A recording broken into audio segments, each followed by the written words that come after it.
Abram comigo, por favor, em Lucas, capítulo 4, versículo 42. Lucas 4, 42. Eu não te troco por nada. Tô emotivo hoje, gente. Eu já estava chorando ali, de manhã eu chorei. Tô chorão. Quem for achando pode fazer barulho de crente, por favor. Amém. Para eu saber que eu não estou sozinho, respira. Aleluia. Amém, amém. Vamos ler.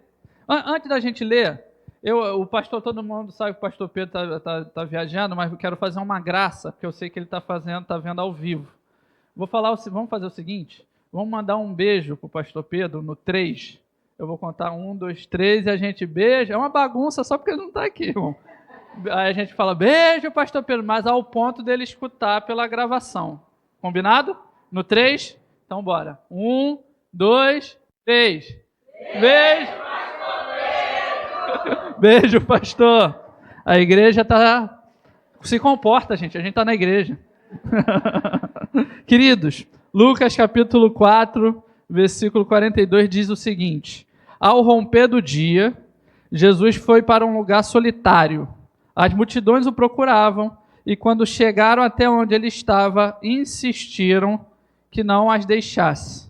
Mas ele disse: é necessário que eu pregue as boas novas do reino de Deus noutras cidades também, porque para isso fui enviado. Vou ler novamente só um iniciozinho, porque tem a ver com o que eu quero compartilhar com os irmãos.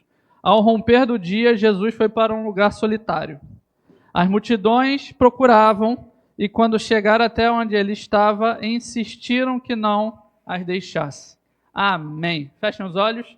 Senhor, nosso Deus e bom Pai, nós te agradecemos por esse momento, pela oportunidade que temos de estarmos reunidos, compartilhando um pouco mais da sua palavra, e eu te peço a graça, Senhor, para que a gente não somente compartilhe a sua palavra, mas a graça do seu Espírito, para que o Senhor tenha liberdade no nosso meio para se mover, tocar os nossos corações, trazer entendimento e paixão ainda maior e mais acesa pela sua presença, Senhor. Fica à vontade entre nós. Faça o seu querer e a sua vontade essa noite. Em nome de Jesus. Amém, amém, queridos. Pode sentar. Gente, essa semana eu estava lendo, exatamente o Evangelho de Lucas e me parei durante um pouquinho de tempo nesse versículo e ele meio que saltou para mim, porque duas coisas no versículo, eu acho que elas estão interligadas e vai ajudar a gente a perceber. Ao romper do dia, Jesus foi para um lugar solitário. No contexto da passagem, e especialmente no Evangelho de Lucas, tenta destacar uma característica da vida de Jesus. Qual característica? Ele era um homem de oração. Então, nesse contexto aqui do versículo 42, é exatamente isso. Ele acordou de manhã cedo, ou antes do amanhecer, ao romper do dia, e ele se retirou para um lugar solitário para orar. E, seguidamente, há multidões que estavam com ele no dia anterior, ele estava fazendo milagres e maravilhas no meio da multidão, desesperados, procuraram Jesus. Eu não sei se você já teve esse sentimento, desesperado por Jesus. E encontrar Jesus e falar exatamente, eu sei exatamente o que essa multidão está clamando para ele, eu não sei se vocês sabem, quando a multidão encontra ele e fala: por favor, Senhor, não nos deixa, não vai embora, fica, por favor. A gente clama, suplica, implora, não vai embora. Só que naquele momento, Jesus tinha o ministério dele ainda para desenvolver e ele teve que ir pregar as boas novas, boas notícias do reino do Pai dele nos outros vilarejos. Mas eu só quero destacar essas duas características: a vida de oração de Jesus e o desespero que a gente só sente quando encontra Jesus. Isso é importante. E eu quero compartilhar com vocês um pouquinho sobre isso. Eu estava lendo o livro do Myles Munroe sobre oração, e ele é interessante, algo já é falecido, mas é interessante uma historinha que ele compartilhou que eu me identifiquei muito no livro. Eu mudei o nome dos personagens porque os nomes são americanos e eu não sei pronunciar, então eu dei uma abrasileirada e vou chamar os personagens como Seu Roberto e Seu Carlos, tá bom? Que não eram esses, obviamente. No livro dele, ele conta que a oração, a vida de oração, é uma das coisas mais comuns em todas as culturas. Não é só o cristão que ora, não é só o católico que ora, cristão, católico e protestante, mas é normal em todas as culturas. Ao mesmo tempo que é um objeto tão comum, é uma atitude tão comum e corriqueira de todos nós orarmos, é um grande mistério a oração. E o Miles, ele escreve no livro que ele achou interessante que na igreja dele, que era na Bahamas, lugar feio, né? Quando ele ministrava, ele falou que ele teve uma experiência que um irmão se converteu no domingo à noite, e a igreja dele era uma igreja bem grande, e naquela experiência de conversão, o rapaz que se converteu, que eu vou chamar de Roberto, soube pelo calendário da igreja que segunda-feira era reunião de oração. Então ele falou, ele já teve uma experiência com Jesus no domingo, à noite, quando ele entregou a vida, então ele decidiu ir no dia seguinte na reunião de oração. E ele chegou na reunião de oração e encontrou o seu Antônio. Eu falei que era Carlos, né? Já mudei, anotei outro nome e inventei na hora para vocês. Digamos, seu Carlos Antônio. Ele encontrou o seu Antônio e viu que a igreja estava muito vazia. E ele não achou, ele não entendeu, ele achou engraçado, até estranho. E ele perguntou para o seu Antônio, mas ontem estava cheio. Ontem estava assim de gente, hoje está bem vazio, não tem reunião? Eu vim no dia errado? Não, tem reunião. Mas na reunião de oração? Não, sim, é uma reunião de oração, mas vazia? Não, o normal geralmente é os cultos de domingo ou durante a semana estarem mais cheios e a reunião de oração geralmente está vazio. E ele falou, mas seu Antônio, crente não ora? E o seu Carlos Antônio, esse personagem que a gente acabou de criar o nome dele, falou, ora. Ele falou, então cadê o povo?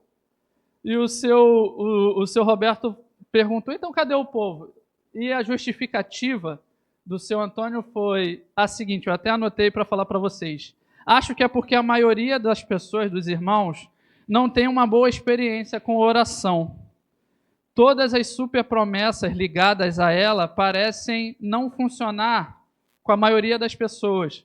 Então, eu acho que elas evitam uma experiência ruim de tentar ter uma vida de oração para não se frustrar. E o primeiro rapaz, né, o primeiro personagem que perguntou, o Roberto, ele falou, acho que entendi um pouco o que o senhor quis dizer. E o Antônio perguntou, e você, Roberto, por que você veio para a reunião de oração? E ele respondeu, seu Antônio, é que eu acho que eu acredito que funciona. Eu me converti ontem? Eu acho que acredito. Mas essa historinha breve é uma realidade não da Ibrand, mas na grande maioria do corpo de Cristo, as reuniões de oração são geralmente as reuniões mais vazias. Então, quando eu me deparei com a historinha no livro, eu fiquei curioso, porque é um mistério para mim a oração, não sei se para você é. Tem determinados assuntos na Bíblia que para mim são misteriosos. O que eu quero dizer com mistério? Eu não consigo entender completamente.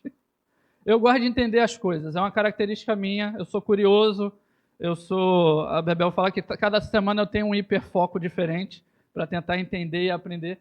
Eu gosto de entender para tentar viver aquilo, para talvez explicar melhor, não sei, eu gosto de entender. E a oração para mim é algo misterioso. Como outros mistérios da Bíblia. Por exemplo, como é que Deus é 3 em 1? Eu não faço a mínima ideia, irmão. Eu sei que é uma declaração bíblica. Ele é 3 pessoas e um único Deus. A matemática não encaixa na minha cabeça, mas nem por isso não significa que não seja verdade. É verdade. Como que Jesus é 100% homem e 100% Deus? Eu não faço a mínima ideia. Mas ele é 100% homem e é 100% Deus.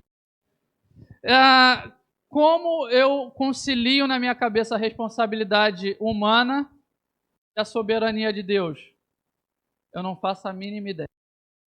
Como é que ele é soberano sobre tudo e ao mesmo tempo sou responsável? Se alguém aqui, pela misericórdia de Deus, invadisse a igreja, explodisse, matasse todo mundo, ele é soberano sobre isso, ao mesmo tempo que ele tem todo o poder para evitar qualquer situação, ele ainda responsabiliza 100%, eu não sei explicar. É totalmente culpa do ato da pessoa, mas Deus continua sendo soberano. Eu não sei explicar. A oração é algo parecido. Porque durante muito tempo a oração para mim parecia só que eu ia informar para Deus algo que ele já sabe. Então não fazia sentido para mim. Como é que eu informo para Deus alguma coisa se ele é onisciente, onipotente, onipresente? Para que orar? Se ele tem todas essas características. Então, essas semanas eu me debrucei muito de estudar sobre oração. E o evangelho de Lucas, cada evangelho em si, o evangelista que escreveu tem o costume de destacar características de Jesus diferentes.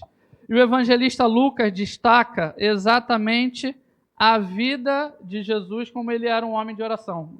Vou deixar você de boa. Como ele era um homem de oração. Lucas é o único evangelista que fala que quando Jesus foi batizado e o Espírito Santo veio sobre ele, Jesus estava orando quando o Espírito Santo veio sobre ele. Lucas é o único que fala que era costume de Jesus acordar antes do sol nascer e se retirar para lugares solitários para orar e para ficar com o pai dele. Lucas é o evangelista que fala que antes de uma grande decisão, Jesus se retirava e orava. Lucas é o único evangelista que fala que antes de escolher os 12 apóstolos, Jesus, na noite anterior, passou a noite em oração. Lucas é o único evangelista que fala que quando Jesus recebeu a notícia de João Batista, ele havia sido assassinado, Jesus quis se retirar para um monte para orar, porque possivelmente ele estava em luto pela perda do primo. Então Jesus encontrava na oração conforto, ele encontrava direcionamento.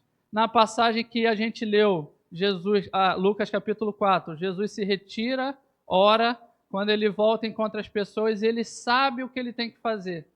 Os irmãos naquele vilarejo falam, Jesus fica. Ele fala, não, porque eu tenho que fazer isso, isso e isso. Ele recebeu um mapa do que fazer naquela noite que ele passou perguntando para o pai dele.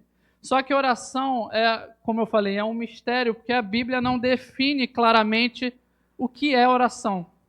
Ela não tem uma definição clara em nenhum versículo bíblico que seja uma frase específica do que é oração. Ela só demonstra na prática o que ela significa. A oração em si é um meio pelo qual a gente se relaciona com Deus e conhece Deus. Não é uma questão da gente compartilhar informações que ele já sabe. É a questão da gente ficar com alguém para conhecer essa presença. Entende? É diferente. Na oração, na maioria das cabeças dos irmãos, e na minha também, a maioria de nós pensa em oração como um lugar de petição. E é também. Tem o seu lugar de pedir, mas é um lugar também de não pedir nada e só ficar quieto. É um lugar só de você ficar ali, conhecer Jesus.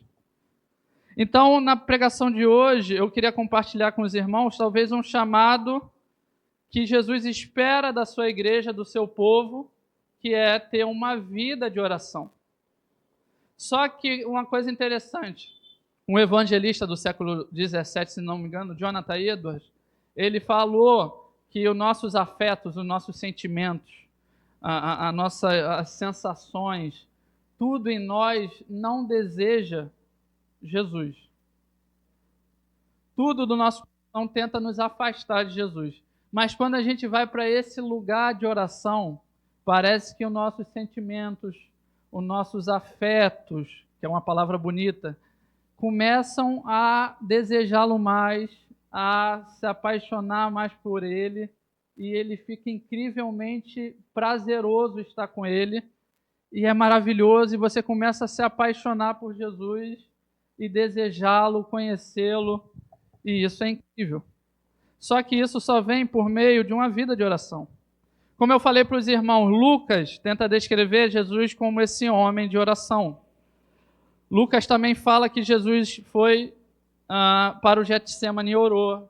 Lucas fala que Jesus durante a cruz orou. E o autor de Hebreus fala que Jesus, nesse exato momento, está intercedendo ao Pai em favor de nós.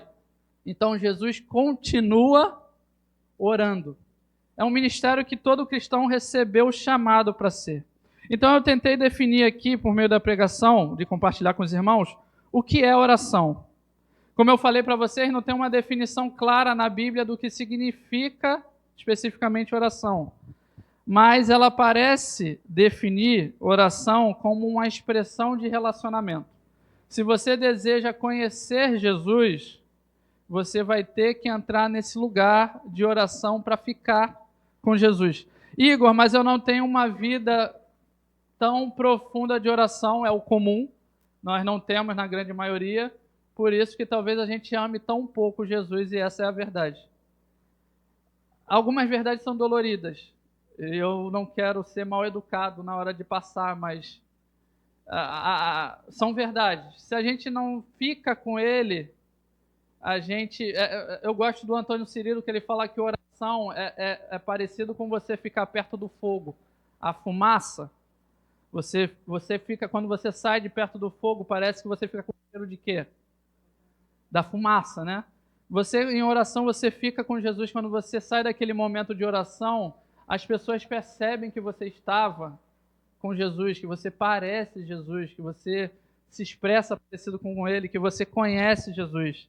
Mas a vida de oração, como tudo na vida, é algo que deve ser desenvolvido, e se não tiver intencionalidade, dificilmente vai vir de maneira natural. Pedro, ali naquele momento do Getsemane, ele falou que estava disposto a ir até a morte por Jesus, não foi verdade? Então Jesus pediu para que ele ficasse em oração, para que ele não caísse em quê? Em tentação naquele momento. Quando Jesus, angustiado, se retira para orar, quando ele volta, o que Pedro está fazendo? Dormindo. Você já tentou orar e dormiu, gente? Eu já tentei. Eu já tentei orar e mimi. Caí na soneca. Quando ele volta, ele fala: Pedro, cara, na minha linguagem, da Bíblia, Pedro, a carne é o quê? Fraca. O espírito está pronto. O que Jesus está falando? O seu espírito quer estar com ele, mas a sua carne para buscar ele é fraquinha. Se tu depender dela para buscar Jesus, ela não vai te fortalecer nunca. Você tem que submeter a carne ao domínio próprio e decidir, ela querendo, ela não querendo, buscar Jesus.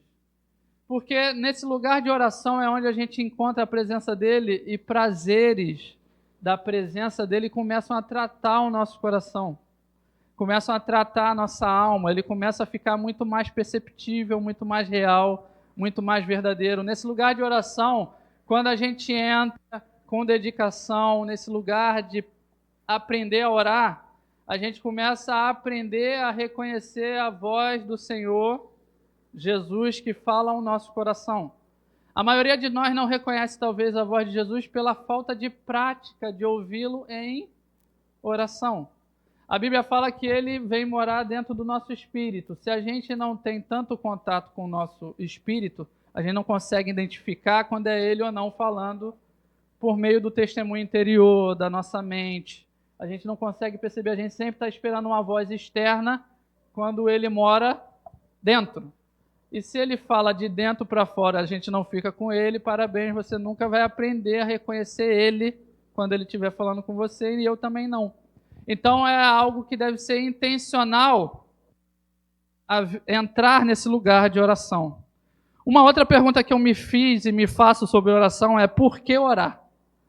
Jesus, mas por que a gente tem que orar?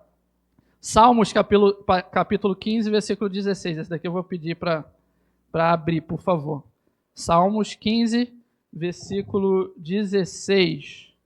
Diz o seguinte, deixa eu abrir junto com os irmãos. Isso, Salmos, capítulo 15. Pode ficar tranquilo, Salmos tem 150 capítulos. Salmos 15, 16. Diz o seguinte: os céus pertencem ao Senhor Deus, mas a terra ele deu aos filhos dos homens. Também em Gênesis 1, versículo 26, deixa eu compartilhar com os irmãos. diz o seguinte: façamos o ser humano a nossa imagem e a nossa semelhança, e tenha ele domínio sobre as aves dos céus, sobre a terra, né? Então, o que a Bíblia está tentando demonstrar? Que os céus é morada do nosso Deus. E a terra, ele deu ao homem como um administrador, como uma autoridade, como um mordomo. Então, é responsabilidade do homem cuidar da terra. Perfeito? Perfeito. O homem no jardim perde essa autoridade sobre a terra quando ele peca. Ele entrega essa autoridade a Satanás. Quando Jesus está sendo tentado lá no deserto, a Bíblia fala o quê? Que Jesus é tentado por Satanás e Satanás leva Jesus para um alto de um monte, ele vê todos os reinos da terra e Satanás fala para ele: ó, se você prostrado me adorar, eu te darei todos os reinos porque foi-me dado. Quem deu a autoridade da terra a Satanás? Adão, quando pecou. Então, parte do nosso ato de oração é como se a gente, no momento que a gente orasse, a gente estivesse alinhando a terra com os céus. É estranho falar isso, né? John Wesley, um evangelista inglês, ele falou o seguinte, para ele achava estranho, mas ele falou o seguinte: parece que Deus não faz nada na terra a não ser por meio da oração. Eu gosto da definição dele porque é clara, ele não conseguia entender tão bem, talvez, a profundidade da afirmativa dele, mas faz sentido. Por quê? Porque quem é a autoridade na terra? Obviamente, Deus é soberano, criador, ele faz o que ele quiser, irmão. Mas ele decidiu entregar parte dessa autoridade sobre a terra aos homens. Então, quando a gente ora, a gente está entregando de volta essa autoridade ao Senhor Deus e fazendo exatamente o que Jesus pediu para a gente fazer. Quando ensinou a oração do Pai Nosso, ele falou: seja feita assim na terra como é no céu. Ele está entregando a autoridade que o homem tem na terra para que Deus trabalhe aqui. Então, quando a gente ora, parece que a gente permite que Deus se mova com mais clareza, porque ele decidiu ter essa autoridade na terra por meio do homem. O homem é um parceiro de trabalho de Deus. Mas não é muito nesse assunto que eu quero entrar, mas é parte dele do que eu quero compartilhar com os irmãos essa noite, é da oração, talvez o convite, e tentar demonstrar para você que você, como eu, precisamos ter uma vida de oração. A gente vai experimentar muito sofrimento, angústia e dor pela falta de oração. Você e eu nos entregamos a Jesus. Glória a Deus por isso. Agora, o linguajar da Bíblia do Novo Testamento é um linguajar que passa despercebido às vezes, mas é um linguajar de guerra. Ele fala que a gente está numa batalha de reinos. O reino dos céus está tentando avançar e influenciar a terra, mas essa terra tem um príncipe que ainda reina aqui. Jesus, quando estava no Getsemane, ele falou o que para os discípulos dele? Ó, está vindo o príncipe do mundo, esse é o momento dele, mas ele não tem nada em mim. Não tem autoridade nenhuma em Jesus. A partir do momento que Jesus morre e ressuscita, o que ele aparece para os discípulos e fala o quê? Toda a autoridade nos céus e na terra. Por que ele está falando isso? Porque Adão tinha perdido a autoridade. Ele resgatou essa autoridade quando morreu e ressuscitou na cruz. Então ele está dando de volta a autoridade para o homem agora avançar e pregar as boas novas de Jesus. É responsabilidade do crente. Uma frase de Martinho Lutero, ele falou o seguinte: o sapateiro conserta sapato, o ferreiro conserta o ferro, e o crente, o trabalho dele é o quê? Orar. É responsabilidade nossa orar. Eu não sei como é que está a sua vida de oração. Eu não sei se você tem uma vida de oração. Não sei como é que isso se encaixa na sua rotina e na sua vida, é diferente para cada pessoa, mas é uma necessidade pessoal do seu coração. A Bíblia fala que quando a gente encontra Jesus, a gente nasce do Espírito. Agora a gente tem que alimentar o Espírito. A gente alimenta o Espírito estando com Jesus, com adoração, com leitura da palavra, com oração conhecendo Jesus. O nosso coração precisa estar em contato permanente com Jesus. A Bíblia fala que era prioridade para Jesus essa vida de oração. Ele, no ministério, ele nunca estava ocupado demais para deixar de orar. E hoje a gente meio que inverte a ordem, né? Às vezes a gente está ocupado demais para orar, mas Jesus nunca esteve ocupado demais. Oração para ele sempre foi parte da prioridade dele. E parece que os discípulos também aprenderam isso em Atos dos Apóstolos. Em Atos 6, acontece uma confusão na igreja ali, um desentendimento, e os discípulos decidem levantar diáconos para resolver a tretinha que estava dando.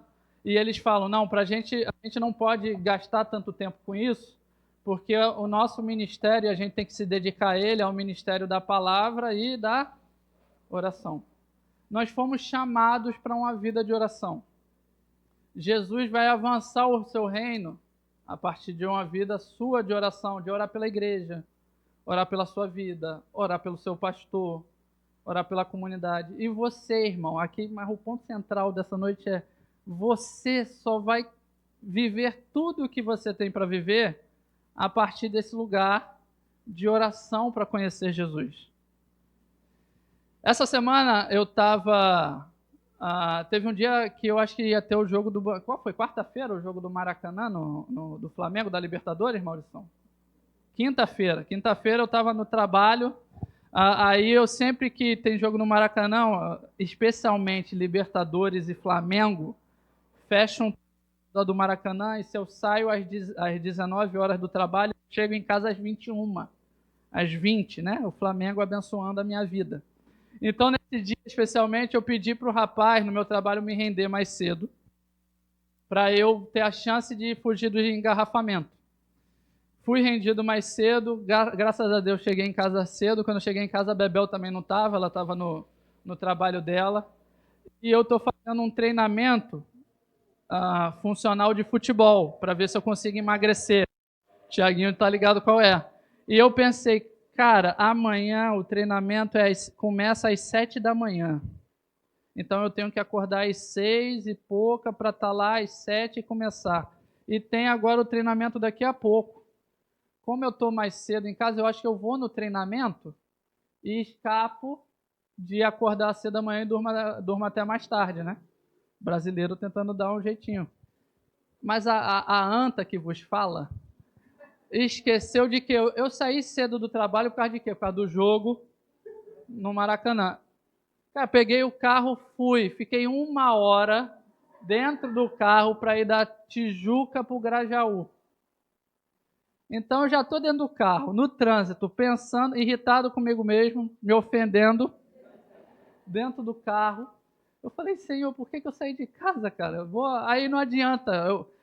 Detalhe, cheguei no meu endereço, começava, sei lá, 18 horas, cheguei no endereço às 18h30, cheguei lá, não tinha ninguém. Eu falei, não é possível, não tem ninguém? 18h30, já não daria para eu fazer, mas eu pensei, já estou no caminho, vou assistir. Não vou voltar agora para pegar trânsito. 18h30, cheguei, não tinha ninguém, olhei o endereço, fui no endereço errado. Né? Diga-se de passagem. Mas no caminho, o que eu fiz? No caminho eu falei, estou no trânsito, cara. Geralmente no carro eu escuto pregação, né? Mas eu estava enjoado, não queria escutar a pregação no momento, para o pastor falar alguma coisa, eu estava irritado, eu não queria pregação. Estava no trânsito pensando por que eu estava lá. Eu estava em casa, confortável, tudo bem. Eu falei, cara, quer saber? Eu vou botar um louvor. Vou escutar uma música aqui para ver se acalma o meu coração. E a música que eu escutava mais me irritava. E eu falei, meu Deus, esse louvor não. Aí eu mudava o louvor. E esse aqui é bom, eu gosto, mas nada. Eu falava, cara, estou muito irritado. Cheguei lá, vi que o endereço estava errado, voltei mais do que trânsito. Então eu falei, Jesus, vou ficar orando aqui, mas eu estou bravo hoje, no carro, trânsito. Senhor, abençoa a vida dos meus irmãos, me ajuda. Anda, carro! Era mais ou menos essa oração, né? O pessoal me cortando, irmão, terrível. Mas em determinado momento, dentro do carro, voltando para casa, orando, eu me confortei, né? Não daria, eu já estava ali, não tinha o que fazer. Falei com a Bebel riu da minha cara. Eu já estava voltando para casa, eu orei, eu falei, Jesus, quer saber? Todos esses meses eu estou tentando ler livros para tentar aprender mais sobre oração, para tentar botar mais em prática algumas coisas, para desenvolver, mas a verdade é que, tipo, não gosto de orar, não. É chatão. Fala, fala, fala. Ah, oração é escutar Deus. Como é que a gente escuta? É ruim, eu me sinto endurecido, meu coração está endurecido, e foi um desabafar desse dentro do carro, né? Cheguei em casa, vi Bebel, cheguei irritado, né, amor? Cheguei irritado, estava implicando com tudo. A treta alta, a água tá gelada demais, implicando com tudo. Eu falei, pô, jantei com Isabel, Isabel foi pro quarto, eu falei, amor, vou ficar na sala vendo o jogo do Flamengo. Ele já me atrasou tanto hoje, que agora eu vou ficar assistindo o jogo do Flamengo. Assisti os primeiros minutos do jogo do Flamengo, estou sentado no sofá vendo o jogo. Bem animado, diga-se de passagem, o início do jogo, né, Maurição? Uma animação só. De repente, ao meu coração, não, eu não tenho lembrança de acontecer, tá? Então, no meu coração vem um desejo de orar. Já teve essa vontade? Meu coração falou assim, Igor, vai pro quarto orar. Eu falei, que quarto orar? O jogo tá maneiro. Flamengo, igual o Pedro perdendo o gol. Uma anta também. Eu sou anta, ele é anta, todo mundo é anta. Não, não vou pro quarto orar, não. Agora, quer dar vontade de orar agora? Eu pensando comigo mesmo, né? E de boa. Aí eu refleti, né? Eu falei, pô, eu nunca sinto vontade assim. Que era um desejo convidativo. Não era tipo obrigando aí. Mas era tipo. Aí eu lembro que eu peguei a Bíblia, peguei os comentários bíblicos, né, que eu ia pregar para vocês hoje. Aí sentei no sofá, fiquei lendo a Bíblia, o comentário e o Flamengo na TV. Sim, TDAH purinho, né? Lendo, vendo. Aí eu falei, não dá, o jogo tá. Aí baixei, aí deixei no volume baixinho. Aí desliguei. Eu falei, não, vou ficar aqui no sofá lendo. Aí tô lendo. E o desejo de ir pro quarto orar. Eu falei, pô, vou pro quarto, quer saber? Eu vou pro quarto. Aí peguei as minhas coisas e fui pro quarto. Para você que não conhece meu quarto, ela tem uma mesa, uma cadeira e livros. É isso o quarto. Não tem cama, não tem mesa, não tem nada. Deitei no chão, falei, vou botar uma música, mas eu já estava tava pilhado com as músicas, né, que eu escutei de tarde. Falei, Jesus, não quero botar música não. Deitei no chão, eu falei, Jesus, eu tô aqui. Eu não sei, tipo assim, deu uma vontade, eu resisti inicialmente, mas estou aqui. Irmão, eu não sei o que aconteceu, não. Nem compartilhei isso com a Bebel, que eu fico constrangido de falar e estou falando para vocês. Irmão, alguma coisa. Não entrou no quarto, não. Alguma coisa acendeu dentro de mim, do meu coração. Era bom, era prazeroso. Eu não queria mais sair do quarto. Eu virei, eu comecei a chorar. Aí eu peguei um livro, sei lá, não lembro qual era o livro que eu peguei para ler, para folhear. Eu acho que foi o do John Bevere, Espírito Santo. Aí ele começa a falar do Espírito Santo. Aí eu comecei a chorar mais. Aí eu me lembrei quando eu me converti e o desejo que eu tinha só de estar perto dele, de aprender. E eu chorava, eu só chorava. E eu falei, Jesus, então se eu estou aqui para orar, eu vou orar. Senhor, guarda a minha casa, a Bebel. Parecia que a palavra não cabia. Eu falei, Jesus, não vou orar não, vou ficar em silêncio. Eu falei, só quero ficar aqui. Só de falar dá vontade de chorar. Eu só quero. Eu falei, é muito bom, eu só quero ficar aqui, Jesus, só ficar com o Senhor. Cara, eu brinco, né? Quando eu oro, eu tô engraçado até orando. Eu falei, Jesus, eu não sei se o Senhor sabe o quanto é bom, porque o Senhor sempre está com o Senhor, né? Então, então eu não sei se o Senhor sabe, mas é bom. Aí eu falei, não vou pedir nada não. O Senhor está cheio de gente pedindo coisa, não, eu só quero estar aqui. Só estar aqui. E não quis sair do quarto. O jogo foi embora. Entrei na madrugada e acordado lá. Eu acho que eu li o livro do John Bevere, eu acho que eu li todo o livro, uns 120 páginas, fui pulando. Eu falei, Jesus, pelo amor de Deus, a gente precisa aprender a orar só para estar com o Senhor. Não é para pedir nada, não. A gente já pede demais, o Senhor dá, a gente não agradece. Era um desabafar meu, tá, irmão? Não que você faça isso. falei, mas só estar com o Senhor, não é possível que não esteja, o Senhor não desperte um povo que queira só estar com o Senhor. Não é possível. Então, quando eu li esse versículo aqui com os irmãos, vou ler novamente. Ao romper do dia, Jesus foi para um lugar solitário, Lucas 4, 42. As multidões procuravam Jesus. Foi esse o sentimento meu no quarto, procurar Jesus. Cara, cadê Jesus? Por favor, falaram que ele estava na igreja, nem sempre parece que está. Ele parece que a gente entulha mais, cheio de coisa, é muita atividade. A gente entra de qualquer jeito, vai embora de qualquer jeito, enche a mente de celular, a gente vem cultuar, chega depois do louvor, da adoração. A gente às vezes não está prestando atenção na palavra, não estou entendendo nada da palavra, a gente está entulhando essas coisas. Mas as multidões procuravam Jesus, e eu falei, Jesus, a maioria de nós está te procurando, para falar a verdade. Eu acho que é uma verdade nossa, a gente está procurando Jesus, cadê ele? Quando a gente encontra Jesus, é exatamente aqui, ó. E quando chegaram até onde ele estava, insistiram, na outras versões falam, clamaram, que ele não os deixasse. Irmão, estar com ele é tão bom. Pô, eu não vou ter vocabulário para falar, já me perdi do que eu ia falar para vocês, mas é isso. Estar com ele é tão bom. A gente precisa tanto estar com ele. A gente precisa tanto aprender a estar com ele, só para estar, só para orar. Eu sei que os dias são corridos, a nossa rotina é diferente. Tem pais de 2, 3 filhos, eu sei, e ele está com a gente nesses momentos.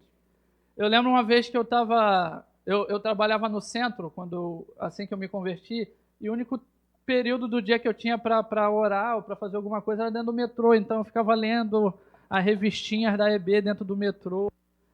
Cada um tem uma rotina diferente, tudo bem, não é para botar peso sobre ninguém, mas a gente precisa estar com ele em oração, irmão. É quase um desespero, não do meu, mas acho que é um desespero do coração dele. Ele falou que a casa dele seria chamada casa de oração. Se a gente não se dedicar à oração, a gente não vai desenvolver uma vida de oração. Eu sei que vai parecer chato, a gente vai dormir igualzinho os apóstolos. Eu sei que vai ter dias que nada vai acontecer. O pastor Pedro até fala isso comigo às vezes. Igor, às vezes tu vai orar nada, não muda nada. Tu só entra e sai do ambiente, parece que nada aconteceu, não tem problema, você está orando, vai investindo tempo naquilo, constância, disciplina, que de repente você começa a distinguir ele, conhecer ele, estar com ele. O meu desejo, o coração sempre foi conhecer Jesus e continua sendo, conhecer o que ele gosta, o que ele não gosta, o que ele fala com ele, irmão. E eu tentei botar aqui, né, que eu já me perdi na pregação. Eu tentei botar aqui, olha só, como orar, olha a ousadia minha. E a maioria das pessoas que tem um ministério de oração, eles destacam um único ponto. Eles falam, gente, se vocês querem aprender a orar, separem tempo específico para ele, ou senão se você deixar... Igor, eu oro quando eu estou no carro. Tudo bem, glória a Deus por isso, mas separa tempo para orar em casa com ele, fecha a porta do seu quarto, desliga som, desliga... É chatão, mas separa tempo para estar com ele, para orar. Ele te deseja e ele me deseja. Faça orações sinceras e do coração. Falo que está sem palavras bonitas. Eu gosto de alguns amigos meus, que eles são sinceros. Seja sincero, Jesus. A Bebel fala isso para mim, às vezes. A Bebel e o São também. Às vezes fala isso para mim, cara, ou é a Bebel ou é uma... sei lá. Eles falam para mim, cara, não dá nome bonito porque para você é pecado, entendeu? Tipo... Não dá nome bonito, dá o nome certo. Tipo assim, hoje eu não estou muito afim. Tipo, na maioria das vezes não é estar muito afim, é preguiça. Dá nome aos bois, é preguiça, assim.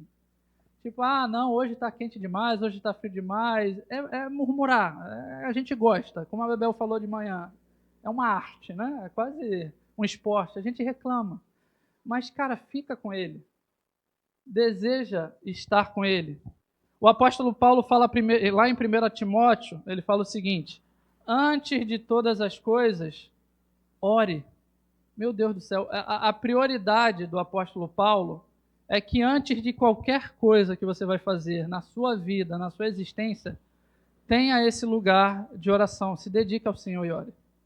A presença dele vai ficar mais perceptível para você. E o meu chamariz hoje, chamariz, nem sei se existe essa palavra, a minha tentativa de chamar a sua atenção hoje é só tipo, cara, se a gente não decidir entrar nesse lugar de oração, dificilmente a gente vai ter vida de oração.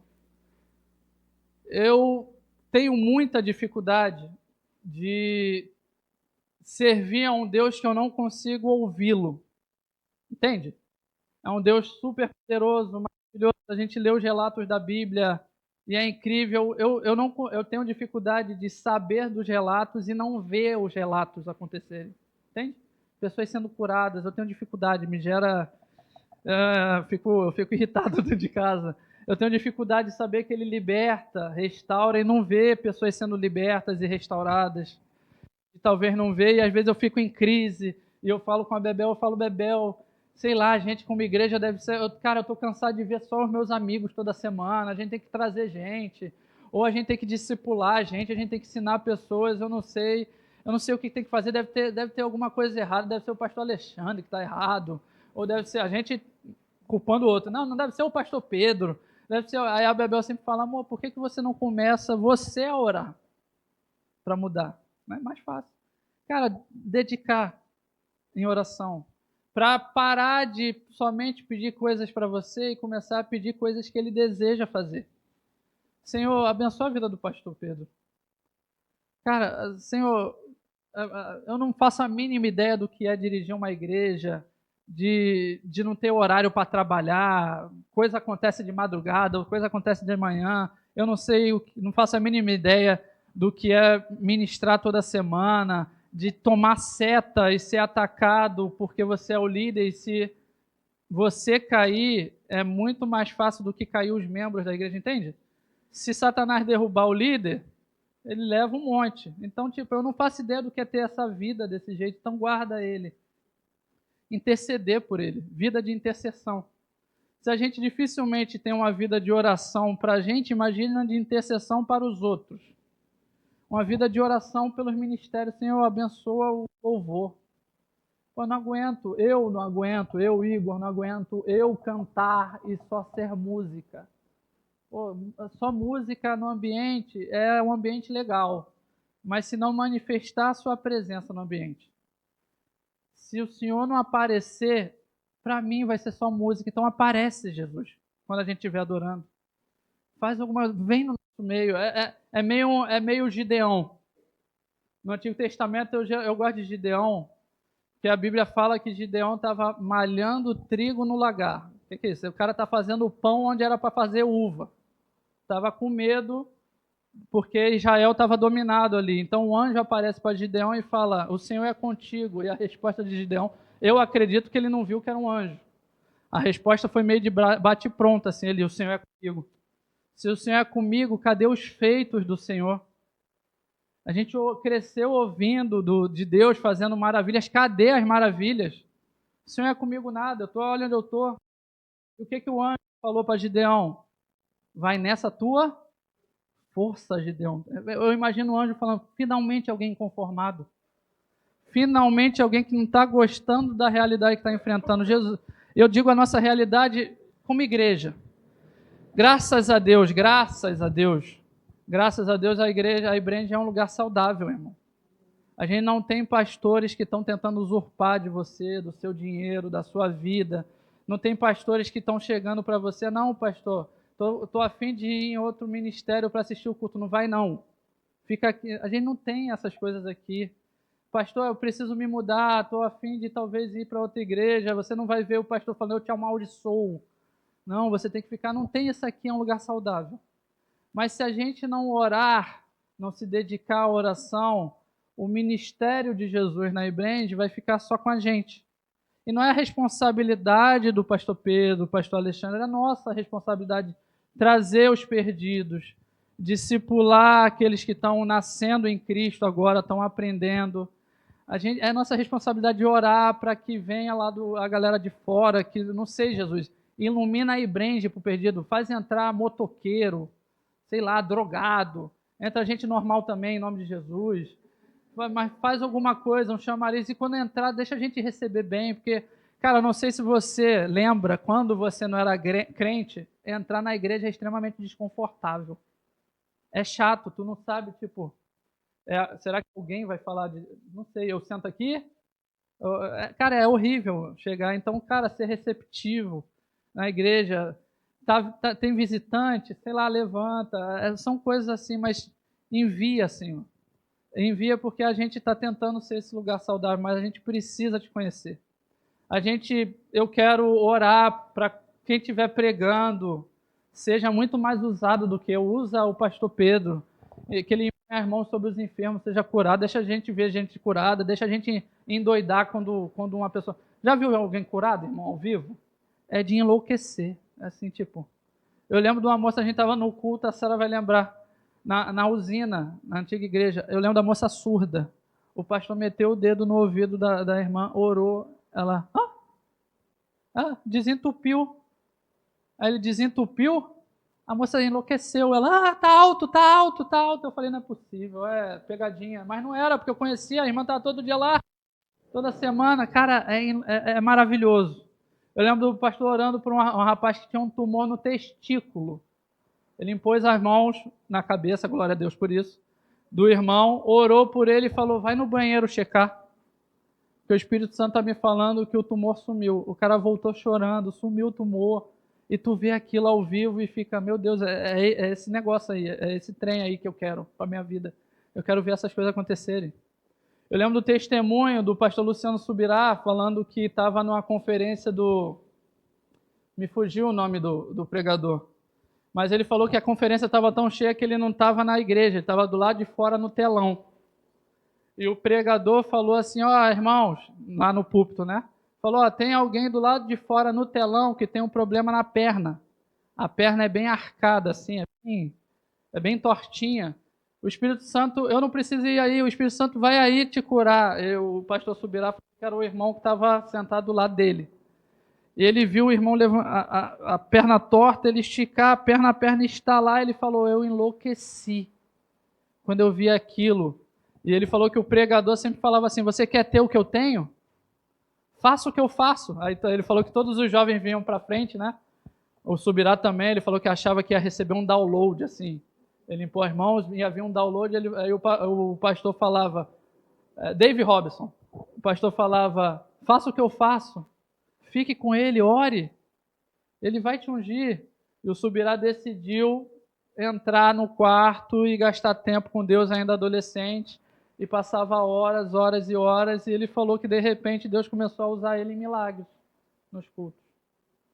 Gente, talvez não aconteça tanto por falta de resposta nossa para com ele. Às vezes eu falo assim, Jesus, eu não consigo viver a vida cristã sem te ouvir, eu preciso. É a necessidade do Igor. Eu preciso te ouvir. Eu não sei como é que o senhor fala, se não é do lado de fora, é do lado de dentro, tudo bem, mas fala do lado de dentro, eu preciso entender. E às vezes eu estou orando, eu quero entender, eu quero falar com ele, e às vezes eu tenho a oportunidade de falar com algum irmão, às vezes orando na igreja mesmo, e falo com o irmão coisas, aí o irmão vem falar, eu não sei, aí o irmão vem falar, não, cara, tu falou coisa que eu estou passando, tá acontecendo com a minha vida, foi isso e isso, e eu fico, quem fica mais feliz? Eu acho que eu fico mais feliz do que o rapaz que está recebendo a palavra, porque é maravilhoso, gente. Eu falei, Jesus, a gente precisa ser boca do Senhor no mundo. Eu estava conversando, já estou caminhando para o final, eu estava conversando essa semana com uma pessoa do trabalho e ela é do candomblé. Então eu tento ser muito paciente, né? Porque ela é bem fechada assim para os evangélicos, e tudo bem, ela é bem fechada, beleza. Eu tento ser paciente conversando com ela, ela tenta também tirar dúvidas sobre a igreja e falar da religião dela. E eu falei, cara, mas o que te levou para lá? Sim. Ela falou, não, uma vez eu estava numa reunião e uma pessoa, a gente faz uma consulta com a pessoa, e eu fui na consulta e ela falou tudo que estava passando na minha vida, tipo, o que estava acontecendo com os meus familiares, e eu achei aquilo sobrenatural, e comecei a ir para lá. O meu coração se revoltou, porque a realidade espiritual é uma realidade, gente. O mundo espiritual existe, mas o único que tem autoridade para se mover de maneira saudável no mundo espiritual e digna é o Senhor Jesus. Eu falei, meu Deus do céu, ela viu o sobrenatural lá e isso prendeu ela, cara, a igreja precisa viver o sobrenatural verdadeiro. Aí ela falou assim, eu não gosto muito, a sua igreja é renovada? Ó, para você escutar, irmão, porque edifica a nossa fé. Aí eu falei, é. Ah, então vocês são barulhentos? Eu falei, depende, bastante. Né? Ela falou, ah, não, eu gosto de ir mais numa igreja tradicional. Mas por que ela? Porque vocês falam umas línguas estranhas lá, não é? Que quando eu tô lá, o meu espírito sai. Eu falei, é? Quando você vai, o pessoal tá falando esses negócios que tu não entende. Eu acho que o meu espírito é crente, porque quando eu vou lá, ele manifesta. Eu falei, não é bem manifestação não, mas tudo bem. Né? Ele tá saindo mesmo, tá indo embora. Tá metendo o pé. Cara, eu falei, meu Deus do céu. Pô, a gente tem que entrar nesse rio do Senhor. De oração. Cara, às vezes eu entro no meu quarto para orar e eu tenho o dom de línguas, eu recebi do Senhor Jesus, eu falo, Jesus, eu não faço a mínima ideia do que falar.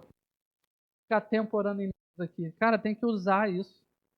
O apóstolo Paulo fala em Coríntios que ele dava mais, ele fala o seguinte, eu dou glória a Deus porque eu falo mais em línguas do que todos vocês. Se era importante para o apóstolo Paulo, imagina a gente.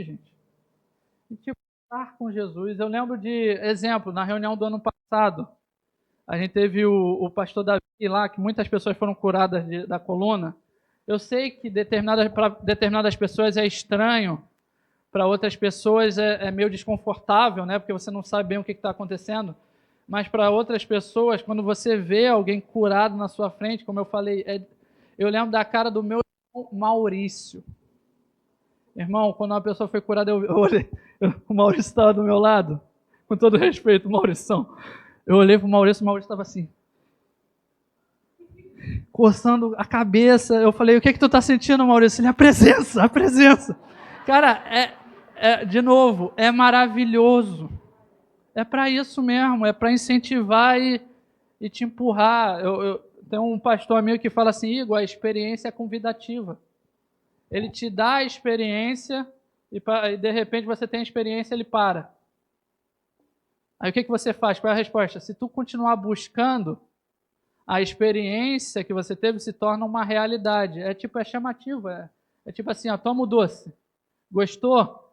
Vem, tenho mais doce para te dar. Mas se você não for, não, uma vez eu tive a experiência.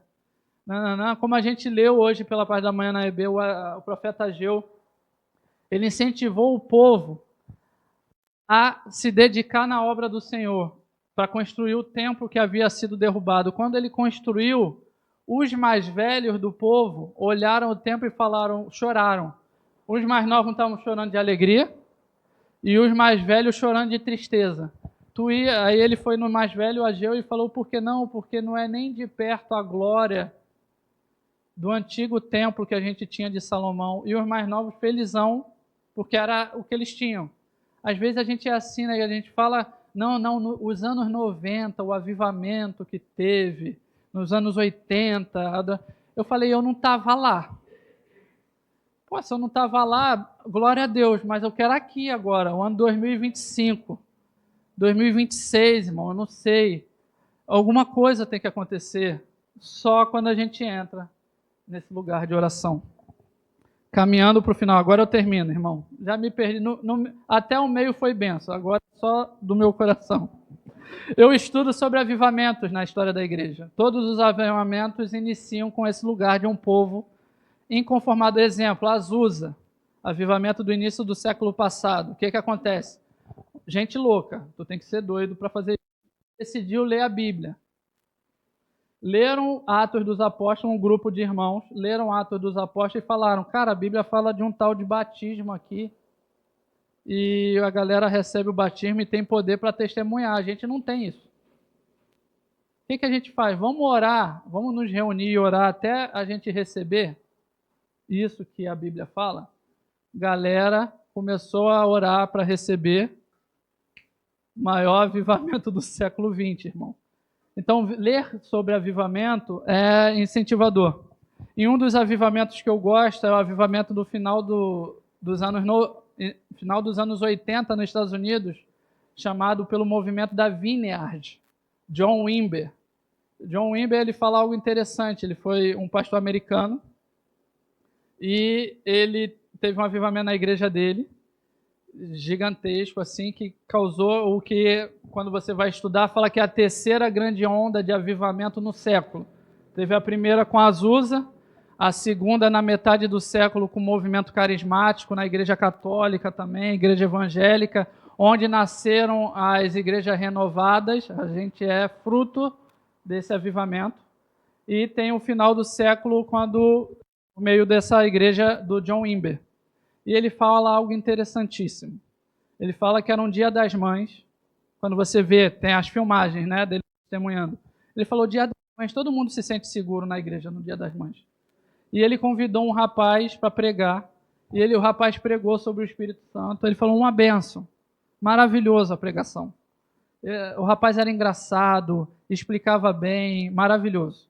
De repente, no final do culto, ele levanta e fala: olha, vocês estão há muito tempo entristecendo o Espírito Santo. O Espírito Santo vem e quebra tudo. Foi essa a oração do rapaz. E ele falou: irmãos, a gente era uma igreja que a maioria do pessoal tinha abaixo dos 30. Ele falou: cara, gente começou a cair, tremer. Pessoal, tem gente que manifestou. Ele falou: tem gente que começou a orar em línguas. E ele, como pastor, apavorado, né? Ele falou que teve um jovem que caiu no púlpito, assim, né? Debaixo do poder de Deus, e começou a orar em línguas e o microfone ficou na boca.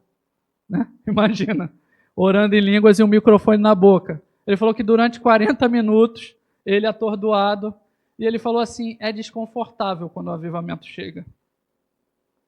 Porque Deus, nas palavras de C.S. Lewis, ele é manso, mas não é controlável.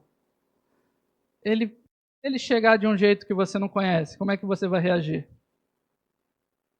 E sim, se você começar a chorar, sim, se você começar a sorrir, sim, se der vontade de pular. A gente se preocupa muito com a manifestação externa. Obviamente, a gente tem que ter decência, tem que ter ordem, tudo bem. Mas às vezes a gente encaixota ele de um jeito que, não, se ele vier de determinada forma, é ele. Se ele não vier, não é ele. Irmão, tu já leu o Antigo Testamento? Tipo, de Deus vindo, enchendo o povo, alegria. Os apóstolos, a galera olhava para ele e falaram: parece bêbado. Parece que o cara está embriagado. Já teve a experiência de se sentir meio embriagado pelo Espírito Santo? As pernas ficam meio bamba. Gente, a gente só entra nesse lugar de conhecer o Senhor e essa realidade por meio da oração. Eu oro por um avivamento, que as pessoas sejam salvas, curadas, restauradas, libertas, e que um povo que ame verdadeiramente a Jesus. Amém? Vamos ficar de pé.